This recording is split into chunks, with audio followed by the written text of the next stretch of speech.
বন্টননামা দলিলের registration fee কত? মূলত আপনারা জানেন পৈতৃক সম্পদ নিয়ে ভাই বোনদের মধ্যে যে একটা বিরোধ সৃষ্টি হয়, এর সমাধানের একমাত্র মাধ্যম হলো আপনার বন্টননামা দলিল। সুতরাং এই বন্টননামা দলিল করতে মূলত কত টাকা রেজিস্ট্রেশন ফি হয়?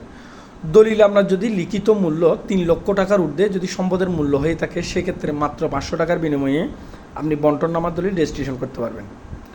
যদি আপনার দলিলে লিখিত সম্পদের মূল্য যদি আপনার 10 লক্ষ টাকার ঊর্ধ্বে হলে, সেই ক্ষেত্রে আপনার রেজিস্ট্রেশন ফি আসে মাত্র 700 টাকা। দলিলে লিখিত সম্পদের মূল্য যদি আপনার 30 লক্ষ টাকার ঊর্ধ্বে হলে, সেক্ষেত্রে আপনার 1200 টাকা রেজিস্ট্রেশন ফি আসে।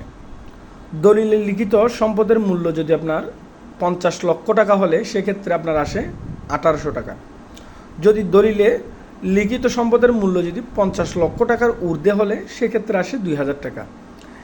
আবার মনে রাখতে হবে, এটা শুধু রেজিস্ট্রেশন ফি, এটা ছাড়া আপনার দলিল লেখকের ফি আছে। এই দলিলের লেখকের ফি আপনি আলোচনা সাপেক্ষে দলিল লেখকের সাথে বুঝতে পারেন। শুধুমাত্র রেজিস্ট্রেশন ফি আসে এই উল্লেখিত টাকাগুলো। আর এর সাথে যদি বেশি টাকা আপনার কাছ থেকে দাবি করা হয়, আমার মতে সেটা ঘুষ, এটা অবৈধ। আপনারা চেষ্টা করবেন এই টাকার মধ্যেই বন্টননামা দলিল রেজিস্ট্রেশন করার জন্য। ধন্যবাদ। আসসালামু আলাইকুম।